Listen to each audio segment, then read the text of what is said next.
నమస్తే, welcome to Leo. రామం రాఘవం ఈ సినిమాకి సంబంధించిన రివ్యూ ఏంటి?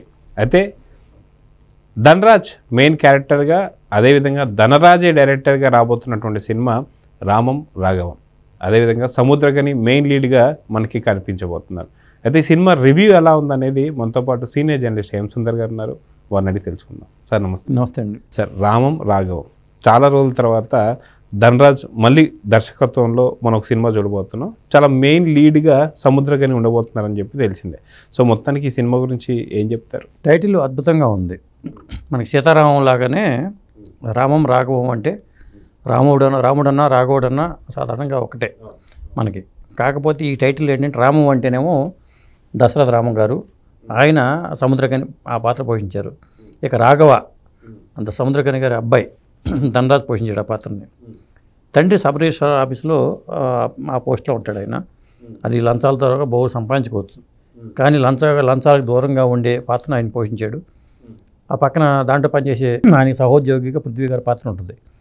ఆయన అవినీతి పాల్పడుతూ కారు కొనుక్కుంటాడు, ఈయనేమో ఇంకా స్కూటర్ మెయింటైన్ చేసుకుంటాడు, కారు పక్కన స్కూటర్ మెయింటైన్ చేస్తాడు. ఆ తరహా పాత్రని సముద్రగని గారు పోషించారు. చాలా ఉన్నతమైన పాత్రగా చెప్పొచ్చు అది. ఆయన కొడుకు పాత్ర ధనరాజు గారు పోషించిన పాత్ర రాఘవ పాత్ర. తండ్రి ఆ టైప్లో ఉంటే కొడుకు ఏమో జోదాలు, వ్యసనాలు, ఈ తరహాలో బాధ్యత లేకుండా తిరగడం, ఈ తరహా పాత్రని ధనరాజు పోషించాడు. కొడుకు బాగుపడాలి, ఒక్కడే కొడుకు బాగుపడాలని తండ్రి కోరుకుంటూ ఉంటాడు. మరి ధనరాజుకి ఫ్రెండ్గా సత్య పోషించాడు, అంజి అనే పాత్ర. అయితే సత్యకి తండ్రి అంటే అంజికి తండ్రి, నువ్వు నీకు 5 లక్షలు ఇస్తాను, నువ్వు ఒక వ్యాపారం చేసుకోమంటే, సరే ధనరాజు గురించి చెప్తాను, మా నాన్న 5 లక్షలు ఇస్తాను వ్యాపారం, నేను ఫుడ్ కోర్టు పెట్టుకుంటానని చెప్పినప్పుడు నేను కూడా మా నాన్న అడుగుతానంటే దానికి కూడా కోఆపరేట్ చేసుకుని తండ్రి 5 లక్షలు ఇస్తాడు. ఒక్కర బుద్ధి కుక్కతో ఒక వంకర కదా, ఎక్కడ పోదు కాబట్టి ఆ డబ్బు బయటకు వెళ్ళినోడు అక్కడ బెట్టింగ్లు జరుగుతుంటే పక్కన బెట్టింగ్లు కట్టి మొత్తం 5 లక్షలు పోగొట్టేస్తాడు. దాంతో ఇక ఈ తండ్రి కోపం వస్తుంది.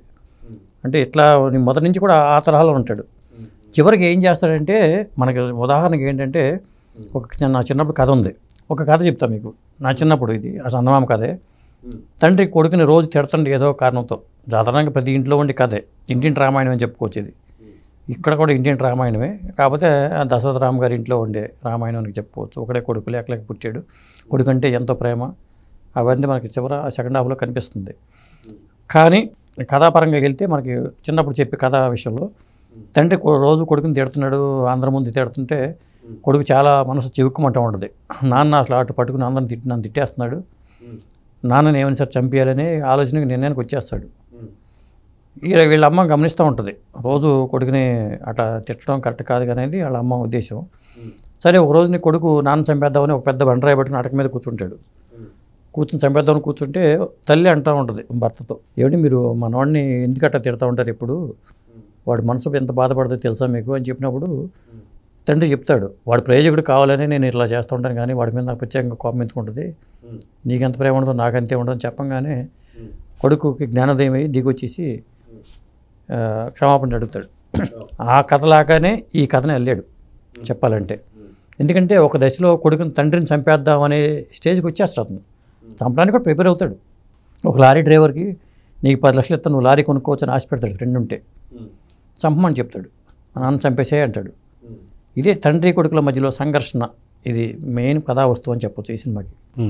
అయితే ఖచ్చితంగా ప్రతి ఇంటికి ఏదో ఒక సమయంలో కావచ్చు, ఏదో ఒక విషయంలో ఇది కనెక్ట్ అయ్యే అవకాశం ఉందంటారా? ఖచ్చితంగా. ఇప్పుడు మనకి చాలా సినిమాల్లో తండ్రి కొడుకుల మధ్యలో క్లాషెస్ ఉంటాయి. ఎక్కువ సినిమాల్లో కొడుకు ఇప్పుడు తల్లికి దగ్గరగా ఉంటాడు, తండ్రితో మాత్రం శత్రుత్వం తెచ్చుకుంటూ ఉంటాడు కొడుకు. ఇది సాధారణంగా చాలామంది జీవితాల్లో ఉంటుంది. అది ఎందుకో తెలియదు, తర్వాత మళ్ళీ రియలైజ్ అవుతాడు. మన ఆత్మ కూడా తండ్రి వయసు వచ్చేసరికి మనం చేసిన తప్పు అనేది రియలైజేషన్ వస్తుంది, ప్రతి కొడుక్కి వస్తుంది.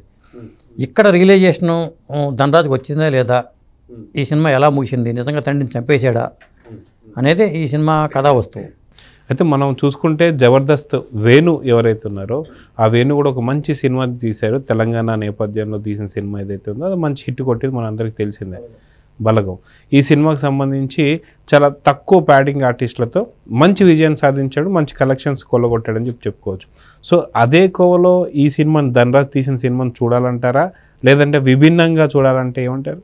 అంటే ధనరాజు ఆ రాఘవ పాత్ర వరకు న్యాయం చేశాడు కాదనను, కానీ డైరెక్షను ఓ పక్క నటన ఈ రెండు పెట్టుకోవడం కన్నా హీరోకి ఉండే లక్షణాలు ఉండే ఒక ఇమేజ్ ఉన్న హీరోని పెట్టుకుంటే ఆ పాత్రకి తండ్రి కొడుకుల సంఘర్షణ సముద్రకళ లాంటి మంచి పాత్ర మంచి వ్యక్తిని తీసుకొచ్చి ఆ డెప్త్ ఉన్న పాత్రను తండ్రితో పోషింపు చేయడం అనేది కరెక్ట్గా జరిగింది. అది సముద్రకళ విషయంలో ఎలాంటి అభ్యంతరాలు లేవు.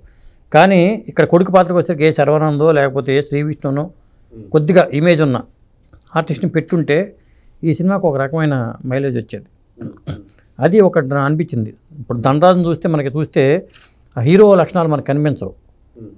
ఆ హీరో లక్షణాలు కనిపించవు. నెగిటివ్ షేడ్ ఉన్న పాత్ర అయినా కానీ హీరో లక్షణాలు మనకు కనిపించవు. ఒక కమెడియన్గా ఇమేజ్ పడిపోయింది అతనికి. జబర్దస్త్ ఆర్టిస్టులు చాలామంది తీసుకొచ్చాడు, దీంట్లో చాలామంది పెట్టాడు.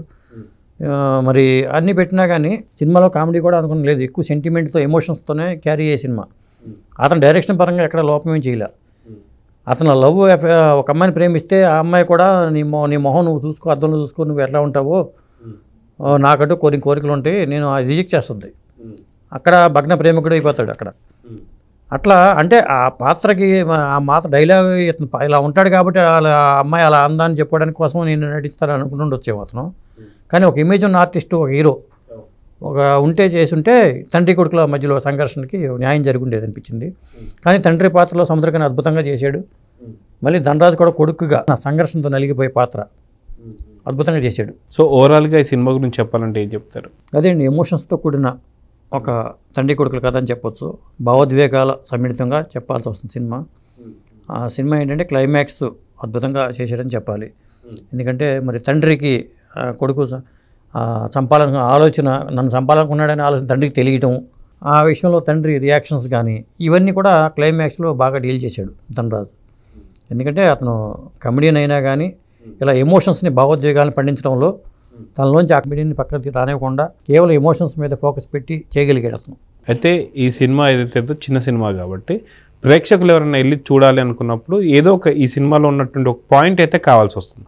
సో ఏ పాయింట్ మీద మీరు సినిమా చూడొచ్చు అని చెప్పగలరు? అంటే ఇంట్లో ఉన్న సన్నివేశాలే గుర్తొస్తాయి మనకి.